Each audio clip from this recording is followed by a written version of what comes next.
ಒಂದು ಹೆಸರು ಇಡಬೇಕು, ಒಳ್ಳೆ ಹೆಸರು ಬೇಕು ಅನ್ನೋದಕ್ಕೆ ರಾಜಮನೆ ಅಂದರೆ ರಾಜರು ಅವತ್ತಿನ ಕಾಲದ ರಾಜರೆಲ್ಲ ದಾನ ಧರ್ಮ ಮಾಡಿನೇ ಫೇಮಸ್. ಹಂಗಾಗಿ ಅದೊಂದು ಹೆಸರು ಇಟ್ಟರೆ ನಾನು ಹೋದ್ರೂ ಸಹ ನನ್ನ ಹೆಸರು ಕಂಟಿನ್ಯೂ ಆಗಲಿ ಅನ್ನೋ ಉದ್ದೇಶಕ್ಕೋಸ್ಕರ ರಾಜಮನೆ ಅಂತ ಇಟ್ಟಿದ್ದೀನಿ. ಈಗ ಬಾಗ್ಮನೆ ಅಂತ ಹೇಳಿ ದೊಡ್ಡ ಫೇಮಸ್ ಅಂತ ಗ್ರೂಪ್ ಯಾವ ಈ ತರ ಆ ಥರ ನಾವು ದೊಡ್ಡವ್ರು ಕಂಪೇರ್ ಮಾಡಲ್ಲ ಸರ್. ನನ್ನ ಕೆಲಸಗಳ ಮೇಲೆ ನನ್ನ ಹೆಸರು ಬೆಳಿಬೇಕು, ಸಣ್ಣದು ದೊಡ್ಡಕ್ಕಾಗುತ್ತೆ. ಸರ್, ಈಗ ರಾಜಮನೆ ಗ್ರೂಪ್ ಅಂತ ಒಂದು ಹೆಸರು ಇಟ್ಟಿದ್ದೀವಿ. ನಿಮ್ಮ ಚನ್ನಗಿರಿ ತಾಲೂಕಿನಲ್ಲಿ ಗೌರ್ಮೆಂಟ್ ಶಾಲೆಗೆ ಕೊಡ್ತಾ ಇದ್ದೀವಿ. ಈಗ ಬೇರೆ ಬೇರೆ ಕ್ಷೇತ್ರದಲ್ಲಿ ಗೌರ್ಮೆಂಟ್ ಶಾಲೆಯಲ್ಲಿ ಏನು ಕೂಡ ಸೌಕರ್ಯ ಇಲ್ಲ, ತುಂಬ ಕಷ್ಟ ಇದೆ. ಅಂತಹ ಜಾಗಕ್ಕೆ ಏನಾದ್ರು ನೀವು ಹೆಲ್ಪ್ ಮಾಡೋ ಪ್ಲಾನಿಂಗ್? ಮೊದಲನೇದಾಗಿ ಚನ್ನಗಿರಿ ತಾಲೂಕು ಗೌರ್ಮೆಂಟ್ ಸ್ಕೂಲಿಗೆ ಕೊಡ್ತಾ ಇದ್ದೀನಿ. ಮತ್ತೆ ಇನ್ನೊಂದು ನನ್ನ ಫ್ರೆಂಡ್ ಸರ್ಕಲ್ ನನ್ನ ಗಮನಕ್ಕೆ ಬರೋಂಥ ಸ್ಕೂಲ್ಗಳು ಯಾವ ಬರ್ತವೆ. ಫಾರ್ ಎಕ್ಸಾಂಪಲ್ ನೀವು ಬಂದಿದ್ದೀರಾ, ನನ್ನ ಕೈಲಿ ಪಾಸಿಬಿಲಿಟಿ ಇತ್ತು ಅಂದರೆ ನಿಮ್ಮೂರು ಸ್ಕೂಲ್ ಅದೇ ಭಾಳ ಬಡ್ತಾ ಇದ್ದೀನಿ, ಅಲ್ಲಿಗೆ ನಾನು ನೋಟ್ಬುಕ್ ಕಳಿಸಿದ್ದೀನಿ, ಕೊಟ್ಟಿದ್ದೀನಿ. ಮತ್ತು ನೋಟ್ಬುಕ್ ಜೊತೆಗೆ ಕೆಲವೊಬ್ರು ಬೇರೆ ಬೇರೆ ಅವಶ್ಯಕತೆ ಇದ್ದಾಗೆಲ್ಲ ಕೆಲವೊಬ್ರು school fees, tuition fees, sports material ಈ ಥರ ಕೇಳ್ತಾ ಅವು ನನ್ನ ಗಮನಕ್ಕೆ ಬಂದಷ್ಟು, ನನ್ನ ಕೈಲಾದಷ್ಟು ನಾನು ಮಾಡ್ಕೊತಾ ಬಂದಿದ್ದೀನಿ. ಬರೀ ಗೌರ್ಮೆಂಟ್ ಸ್ಕೂಲ್ ಮಕ್ಕಳಿಗೆ ಅಂತಲ್ಲ. ಯಾಕಂದರೆ ಇನ್ನೊಂದು ಗೌರ್ಮೆಂಟ್ ಸ್ಕೂಲ್ ಮಕ್ಕಳು ಯಾಕೆ ಸೆಲೆಕ್ಟ್ ಮಾಡಿದ್ವಿ ಅಂದರೆ, ಈಗ ಗೊತ್ತು ನಿಮಗೆ ಗೌರ್ಮೆಂಟ್ ಸ್ಕೂಲ್ ಯಾರೂ ಮಕ್ಕಳುಗಳನ್ನ ಸೇರಿಸ್ತಾ ಇಲ್ಲ. ಕೂಲಿ ಮಾಡ್ಕೊಂಡು ತಿನ್ನೋನು ಸಹ ಇವತ್ತು ಪ್ರೈವೇಟ್ ಸ್ಕೂಲಿಗೆ ಸೇರಿಸಿ ಆ ವ್ಯವಸ್ಥೆ ಒಂದು ಸ್ವಲ್ಪನಾದ್ರೂ ನಾವು ಹೋಗತ್ತಿ ಮೇಲೆ ಕೆಲವೊಂದು ಸ್ಕೂಲಲ್ಲಿ ಈಗ 1,000 ಮಕ್ಕಳಿದ್ದವರು 2,000 ಸ್ಟೂಡೆಂಟ್ಸ್ ಇದ್ದಾರೆ ಒಂದೇ ಸ್ಕೂಲಲ್ಲಿ. ನಮ್ಮ ಸಂತೆಬೆನ್ನೂರು ಅಂತ ಒಂದು ಸ್ಕೂಲಲ್ಲಿ. ಅಲ್ಲಿಗೆಲ್ಲ ಗೌರ್ಮೆಂಟ್ ಸ್ಕೂಲ್ ನೋಡಿದ್ರೆ ಖುಷಿ ಆಗುತ್ತೆ. ಆ ಥರ ಸ್ಟ್ರೆಂತ್ ಬೆಳಿಬೇಕು ಅನ್ನೋದು ಒಂದು ಉದ್ದೇಶದಿಂದ ನಾವು ಗೌರ್ಮೆಂಟ್ ಸ್ಕೂಲ್ನ ಸೆಲೆಕ್ಟ್ ಮಾಡಿ ಕೊಡ್ತಿದ್ದೀವಿ. ಸರ್ಕಾರಿ ಶಾಲೆಗಳಿಗೆ ಬರೀ ಎಕ್ಸೈಸ್ ಕೊಟ್ಟು ಈಗ ಕೆಲವರು ಪಾಪ ಶೌಚಾಲಯ ವ್ಯವಸ್ಥೆ ಇಲ್ಲ ಮಕ್ಕಳಿಗೆ, ಪಾಪ ಅಲ್ಲಿ ಹೋಗಿ ಮಾಡ್ತಾರೆ. ಅಂಥದ್ದನ್ನು ಕೆಲವು ಸ್ಕೂಲ್ಗಳನ್ನ ಆಯ್ಕೆ ಮಾಡ್ಕೊಂಡು ತಾವು ಆ ಥರ ಪ್ರಾಜೆಕ್ಟ್. ಆ್ಯಕ್ಚುಲಿ ನಾವು ನೋಟ್ಬುಕ್ ಕೊಡೋಕೆ ಹೋದಾಗ ಸುಮಾರು ಸ್ಕೂಲ್ಗಳಲ್ಲಿ ಶೌಚಾಲಯ ಇಲ್ಲ, ಅಡುಗೆ ಮನೆ ಇಲ್ಲ, ಈ ಥರ ಡಿಮ್ಯಾಂಡ್ ಬರುತ್ತೆ. ನಾನು ಅವ್ರಿಗೆಲ್ಲ ಹೇಳ್ತಾ ಇದ್ದೀನಿ, ಇದು ನಾನು ಸ್ವಂತ ದುಡ್ದಿರೋ ದುಡ್ಡು, ನನ್ನ ಕೈಯಿಂದ ಈಗ ಸದ್ಯ ಈ ಸೇವೆನ ಆರಂಭಿಸಿದ್ದೀನಿ. ಶಾಸಕರದ್ದು ಫಂಡ್ ಬರುತ್ತೆ, ಸರ್ಕಾರದಿಂದ ಸಾವಿರಾರು ಕೋಟಿಗಳು ಫಂಡ್ ಬರುತ್ತೆ, ನೀವು ಅಲ್ಲಿ ತಗೊಳ್ಳಿ ಅಂತ ಹೇಳ್ತೀನಿ. ಕೆಲವೊಂದು ಕಡೆ ಸಣ್ಣ ಪುಟ್ಟ ಅವಶ್ಯಕತೆ ಇದ್ದಾಗ ನನ್ನ ಕೈಲಾದಷ್ಟು ನಾನು ಮಾಡ್ಕೊತ ಬಂದಿದ್ದೀನಿ. ಅಲ್ಲ, ಈಗಾಗಲೇ ನೀವು ಸಾಕಷ್ಟು ಹೆಲ್ಪ್ ಎಲ್ಲ ಕಡೆ ಮಾಡಿದ್ದೀರಿ. ನೀವು ಹೆಲ್ಪ್ ಮಾಡ್ದಂಗೆ ನಿಮ್ಮ ಜೊತೆಗೆ ನಿಮ್ಮನ್ನು ನೋಡ್ಕೊಂಡು ಮುಂದೆ ಬರೋರಿಗೆ ಏನು ಹೇಳಕ್ಕೆ ಇಷ್ಟ? ಈಗ ನಾವು ಆಕ್ಚುಲಿ ನಮ್ಮನ್ನು ನೋಡ್ಕೊಂಡು ಅಂದರೆ, ಈಗ ನಾನು ನೋಟ್ಬುಕ್ ಕೊಡ್ತಾರೆ 2014-15 ಕೊಡ್ತಾ ಇದ್ದೀನಿ. ಅವಾಗಿಂದ ಇವಾಗನವರು ನನ್ನ ಸುತ್ತಮುತ್ತ ಇರೋ ಫ್ರೆಂಡ್ಸ್ ಒಂದು 15-20 ಜನ ಇವಾಗ ಆಲ್ರೆಡಿ ಅವರು ಕೊಡಕ್ಕೆ ಸ್ಟಾರ್ಟ್ ಮಾಡಿದ್ದಾರೆ. ಯಾಕಂದ್ರೆ ಅವ್ರವ್ರ ಊರಿಗೆ ಕೊಡಕ್ಕೆ ಸ್ಟಾರ್ಟ್ ಮಾಡಿದ್ದಾರೆ.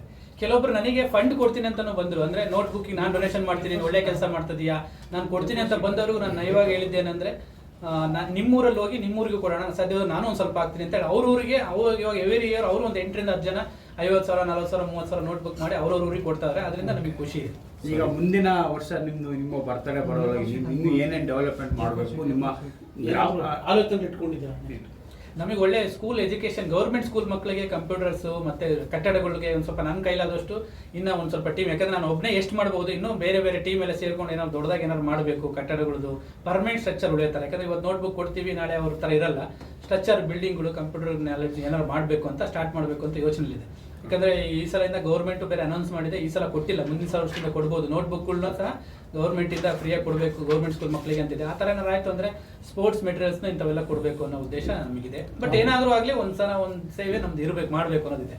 ನಾವು ಸಾಕಷ್ಟು ಮಹತ್ವಾಕಾಂಕ್ಷೆ ಇಟ್ಕೊಂಡಿರೋ ಯುವಕರ ಥರ ಕಾಣ್ತೀರ. ಮುಂದೆ ಮುಂಬರ್ತಕ್ಕಂಥ ಈಗ ತಾಲೂಕ್ ಪಂಚಾಯತ್ ಚುನಾವಣೆ ಬರ್ತದೆ, ಜಿಲ್ಲಾ ಪಂಚಾಯತ್ ಚುನಾವಣೆ ಬರ್ತದೆ, ಈಗ ಬೆಂಗಳೂರು BJP ಚುನಾವಣೆ ಬರ್ತದೆ. ಆ ಥರದ್ದು ಏನಾದರೂ ತಮ್ಮ ಆಲೋಚನೆ, ರಾಜಕೀಯ ಬರುವಂಥ ಆಲೋಚನೆ ಇಟ್ಕೊಂಡಿದ್ದೀರ? ಅಲ್ಲ, ಇವತ್ತಿನವರೆಗೂ ನಾನು ರಾಜಕೀಯಕ್ಕೆ ಬರಬೇಕು ಅದು ಯೋಚನೆ ಇರಲಿಲ್ಲ. ಯಾಕಂದರೆ ಏನು ಉದ್ದೇಶ ರಾಜಕೀಯಕ್ಕೆ ಯಾಕೆ ಬರೋಂಗಿಲ್ಲ ಅಂದರೆ ಹೇಳಿದ್ನಲ್ಲ, ಇವತ್ತು ದುಡ್ಡು ಹಾಕ್ತೀವಿ ಅಂದರೆ ನಾಳೆ ದುಡ್ಡು ತೊಗೊಳಕ್ಕೋಸ್ಕರ ಬರಬೇಕು. ಆ ಉದ್ದೇಶ ಫಸ್ಟ್ ನನ್ನ ಮೈಂಡಿಂದ ಹೋಗಬೇಕು. ನಂದೇನಾದ್ರು ಮನೆಗೆ ನಾನು ಏನು ದುಡ್ಡು ತೊಗೊಂಡು ಹೋಗಿಲ್ಲ ಅಂದರೂ ನಾನು ದುಡಿಯೋ ದುಡ್ಡಲ್ಲಿ 4 ಜನ ಸೇವೆ ಮಾಡಬೇಕು ಅಂತಿದೆ. ಆಮೇಲೆ ಇನ್ನೊಂದೇನೆಂದರೆ, ಇವತ್ತು ಎಷ್ಟೇ ಟ್ಯಾಲೆಂಟ್ ಇದೆ, ನಾನು ದುಡ್ಡು ನಾನು ತೊಗೊಂಡೋಗಿ ರಾಜಕೀಯಕ್ಕೆ ಸರ್ವಿಸ್ ಮಾಡ್ತಾನೆ ಅಂತಂದ್ರೆ ಜನಗಳ ಮೈಂಡಲ್ಲಿ ಬರೋದು ಇನ್ನೆಲ್ಲ ಲೂಟಿ ಹೊಡ್ಕೊಂಬಂದವನೇ, ಲೂಟಿ ಹೊಡ್ಕೊಳ್ಳೋಕ್ಕೋಸ್ಕರ ಬರ್ತಾನೆ ಅಂತಾರೆ. ಆಮೇಲೆ ಕುಡಿದು ರೋಡಲ್ಲಿ ಚರಂಡಿಯಲ್ಲಿ ಬಿದ್ದಿದ್ರು ಸಹ ಅವನಿಗೂ ಕೈ ಮುಗಿಬೇಕು. ಈ ಥರ ಎಲ್ಲ ಯಾಕಪ್ಪ ಬೇಕು ಅನ್ನೋ ಉದ್ದೇಶದಿಂದ ನಾನು ರಾಜಕೀಯ ದೂರ ಇದೆ. ಬಟ್ ಕೆಲವೊಬ್ರು ಇತ್ತೀಚೆಗೆಲ್ಲ ನನ್ನ ಫ್ರೆಂಡ್ಸ್ ಎಲ್ಲ ಭಾಳ ಫೋರ್ಸ್ ಮಾಡ್ತಾ ಇದ್ದಾರೆ, ಮುಂದಿನ ದಿನಮಾನಗಳಲ್ಲಿ 28ಕ್ಕೋ ಯಾವ್ದಾರ ಒಂದು ಕ್ಷೇತ್ರಕ್ಕೆ MLA ಟ್ರೈ ಮಾಡಿ ಅಂತ ಎಲ್ಲ ಹೇಳ್ತಿದ್ದಾರೆ. ಬಟ್ ನಾವು ಇನ್ನೂ ನಮ್ದು ST ರಿಸರ್ವೇಷನ್ ಕಮ್ಯುನಿಟಿ ಆಗಿರೋದ್ರಿಂದ ನಾನು ಇನ್ನೂ ಯಾವುದೂ ಸೆಲೆಕ್ಟ್ ಮಾಡಿಲ್ಲ. ಯಾಕಂದರೆ ನಮಗೆ ಯಾರು ಗಾಡ್ ಫಾದರ್ ಇಲ್ಲ, ಯಾರು ಬಿಗ್ ಬಾಸ್ ಇಲ್ಲ. ಈಗ ಏನಂದರೆ ನಮ್ಮ ಹಿರಿಯವರು ಇದ್ದಾರೆ, ಅವ್ರವ್ರ ಮಾರ್ಗದರ್ಶನದಲ್ಲಿ ನಾವು ಹೋಗ್ಬೇಕು ಅಂತಿದ್ದೀವಿ. ನಮ್ಮ ಸ್ವಾಮೀಜಿ ಅವರು ಇದ್ದಾರೆ. ಸತೀಶ್ ಜಾರಕಿಹೊಳಿ ಕೂಡ ನಿಮ್ಮ ಆಫೀಸ್ನ ಉದ್ಘಾಟನೆ ಬಂದಿದ್ರು, ತಾವು ಕೂಡ ಸಮುದಾಯಕ್ಕೆ ಸೇರ್ತೀರಾ. ಮುಂದೆ ಅವರು ಕೂಡ ಈಗ ಮುಂಬರ್ತಕ್ಕಂಥ ದಿನಗಳಲ್ಲಿ ಮುಖ್ಯಮಂತ್ರಿ ಅಭ್ಯರ್ಥಿ ಕೂಡ ತಾವು. ಈಗ ಅವ್ರ ಬಗ್ಗೆ ಹೇಳ್ಬೇಕು ಅಂದ್ರೆ, ಅವರು ವಿಶಾಲ ಹೃದಯದವರು, ಅವರು ಭಾಳ ಕೆಲಸ ಮಾಡಬೇಕು ಅಂತ. ನಾವು ಅವರಿಗೆ ಒಂದು ಭಾರ ಇರೋಕ್ಕೆ ಇಷ್ಟಪಡ್ತೀನಿ. ಅವ್ರೇನಾದ್ರು ಗುರುತಿಸ್ತಾರೆ ನಮ್ಮನ್ನ ಅಂದ್ರೆ ನಮ್ಮ ಕೆಲಸದ ಮೇಲೆ ಗುರುತಿಸ್ಬೇಕು ಬಿಟ್ರೆ ನಾವು ಅವ್ರ ಜೊತೆಗೆ ಓಡಾಡಿ ಅವ್ರ ಹಿಂದೆ ಎಲ್ಲ ಓಡಾಡಿ ಆಮೇಲೆ ಅವ್ರು ಯಾರ್ಯಾರಿಗೋ ಕಾಣಿಸೋ ಥರನೇ ನಾವು ಕೆಲಸ ಮಾಡಕ್ ನಮ್ಗೆ ಇಷ್ಟ ಇಲ್ಲ. ನಮ್ಮ ಕೆಲಸ ನಾವು ಮಾಡ್ತಾ ಇರಬೇಕು. ನಮ್ಮ ಕೆಲಸ ಒಂದ್ ದಿವಸ ಗುರುತಿಸ್ತು ಅಂದ್ರೆ ಅವ್ರು ನಮ್ಮನ್ನ ಮೆರಿಟ್ ಮೇಲೆ ಕರಿಬೇಕು ಅಂತಿದೀವಿ ಹೊರತು ಬಿಟ್ರೆ ನಾವು ಹೋಗಿ ನಾವು ಮುಂದೆನೆ ಮುಖ ತೋರಿಸಿ ನಾವೇನೋ ಮಾಡಬೇಕು ಅನ್ನೋದು ನಮ್ಮ ಮೈಂಡಲ್ಲಿ ಇಲ್ಲ ಸರ್. ಓಕೆ ಸರ್, ಇದು ತಮಗೆ ಬಂದಿರೋ ಪ್ರಶಸ್ತಿ ಪುರಸ್ಕಾರ? ನನಗೆ ಇದುವರೆಗೂ ಚಿತ್ರದುರ್ಗದಲ್ಲಿ ಒಂದು ಸಮಾಜದ ಹೆಮ್ಮೆಯ ಯುವಕ ಅಂತ ಬಂದಿದೆ. ಸುವರ್ಣ ಕನ್ನಡಿಗ ನ್ಯೂಸ್ನವರು ಒಂದು ಸುವರ್ಣ ಕನ್ನಡಿಗ ಅವಾರ್ಡ್ ಕೊಟ್ಟರು. ಗ್ಯಾರಂಟಿ ನ್ಯೂಸ್ನವರು ಒಂದು ಗ್ಯಾರಂಟಿ ಗೇಮ್ ಚೇಂಜರ್ ಅಂತ ಕೊಟ್ಟರು. ಮತ್ತೆ ಗಾರ್ಡನ್ ಸಿಟಿ ಯೂನಿವರ್ಸಿಟಿ ಅವರು ಒಂದು ಅವಾರ್ಡ್ ಎಲ್ಲ ಕೊಟ್ಟರು. ಈ ಥರ ಕೊಟ್ಟಿದ್ದಾರೆ ಸರ್. ನಾವು ಯಾವತ್ತೂ ಅವಾರ್ಡು ಮತ್ತೆ ಪ್ರಚಾರ ಯಾವತ್ತೂ ಬಯಸಿಲ್ಲ. ಇತ್ತೀಚೆಗೆ ಅದು ಇದಾಗ್ಬಿಟ್ಟು